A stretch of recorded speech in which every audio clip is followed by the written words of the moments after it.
لوگوں نے مغرب کا سفر کیا ہے، وہاں جہاز میں 12 کے بعد 14 نمبر سیٹ آ جاتی ہے، 13 نمبر سیٹ ہی نہیں ہوتی. یہ منحوس حضرت ہے. یعنی آج وہ کہیں اڑانے بھر رہے ہیں اور کہاں سے کہاں پہنچ گئے ہیں، لیکن یہ ذوف الاعتقادیہ پوری دنیا کے اوپر موجود ہے. تاریخیں مخصوص ہیں کہ ان تاریخوں کو شادی کرو گے تو برکت ہوگی، اگر ان کے علاوہ کسی اور تاریخ میں شادی کرو گے تو ٹوٹ جائے گی. ہمارے ہاں بھی کچھ لوگ کہتے ہیں کہ سفر کے مہینے میں شادی ہو تو شادی کامیاب نہیں ہوتی، اور اگر کامیاب ہو بھی جائے تو اولاد نہیں ہوتی، اولاد ہو بھی جائے تو نیک نہیں ہوتی. عجیب فلسفہ ہے. سیدہ فاطمہ تو زہرا رضی اللہ تعالی عنہا کی شادی حضرت سیدنا علی المرتضیٰ رضی اللہ تعالی عنہ سے سفر کے مہینے میں ہوئی. مجھے بتاؤ ایسی کامیاب شادی بھی کوئی ہو سکتی ہے، اور ایسا اچھا جوڑا بھی کوئی ہو سکتا ہے؟ اور پھر کہتے ہیں اولاد نہیں ہوتی، حسن حسین اور زینب پیدا ہوئے. ایسی اولاد بھی ہو سکتی ہے. اچھا اولاد ہو جائے تو نیک نہیں ہوتی. مجھے بتاؤ حسین جیسا نیک کون ہوگا، حسن جیسا نمازی کون ہوگا، اور زینب جیسی پردے دار کون ہوگی؟ تو یہ لوگوں کی اپنی خواہشات ہیں، زبان پہ جو کہہ دیے لوگ وہی مان گئے. میں نے دیکھا ہے کہ بعض اوقات لوگ 1 گھنٹے کی تقریر سننے کے بعد بھی پھر بھی کہتے ہیں نہیں اصل ہمارے خاندان میں وہ واقعی منحوس ہے، فرق تو پڑتا ہے. جب اللہ کے محبوب نے کہہ دیا لا تیارہ، کوئی منحوس نہیں ہے، نہ دنوں میں منحوس، نہ ساعتوں میں منحوس، نہ افراد میں منحوس، ہمارے الو بھی منحوس نہیں ہے. تمہارے اندر کی برائیاں ہیں جو مجسم ہو کے تمہارے سامنے آتی ہیں، اس لیے کوئی منحوس نہیں.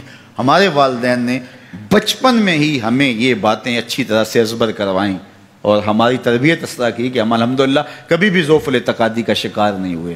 تو آپ بھی اپنی اولادوں کی ابھی سے ایسی تربیت کریں کہ ان کا توکل اللہ پر ہو، ان کا توکل اللہ کی بابرکت ذات پہ ہو، اور وہ اسی پہ بھروسہ کرنے والے ہوں. جب اس پہ بھروسہ کرنے والے ہوں گے تو زندگی سوکھی گزرے گی.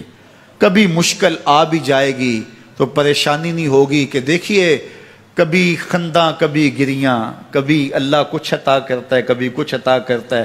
وہ محمود غزنوی کو بوڑھے لوگ محبوب تھے، لیکن سب سے زیادہ محبوب ایاز تھا. تو ایک دن اس نے اس کو خربوزہ دیا تو وہ چٹخارے لے کے کھا رہا تھا. بادشاہ نے چکھا تو وہ کڑوا تھا. کہا ایاز یہ تو کڑوا ہے. تو کہا کہ حضرت ہاں کڑوا ہے.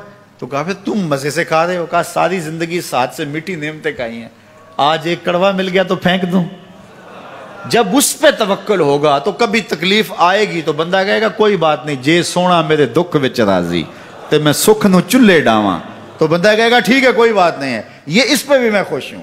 تو جب توکل اس پہ ہوگا تو پھر بندہ اس تکلیف میں بھی لذت لینے کا راستہ نکال لے گا. اور اگر یہ ہو کہ اس منحوسہ کی وجہ سے یہ سب کچھ ہوا ہے، پھر کچیچیاں چڑھیں گی اس کے اوپر کہ اس نے یہ کیا ہے، مار ہی دوں، قتل کر دوں، اس کو چھوڑوں نہ، زمین پہ رہنے کا حق ہی چھین لوں اس سے کہ اس منحوسہ کی وجہ سے یا اس منحوس کی وجہ سے یہ ہوا ہے.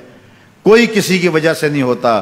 یہ ہماری اپنی بدعمالیوں کی سزا ہے. اگر کوئی ہمیں نقصان در نقصان ہو رہا ہے تو توبہ کریں، اپنے گناہوں پہ غور کریں. کسی سے دھوکہ تو نہیں کر رہے، کسی کا دل تو نہیں دکھایا، ظلم تو نہیں کیا، اپنے ماں باپ کی نافرمانی تو نہیں کی. اور اگر ہمیں خیر پہنچ رہی ہے تو اللہ کا شکر ادا کریں.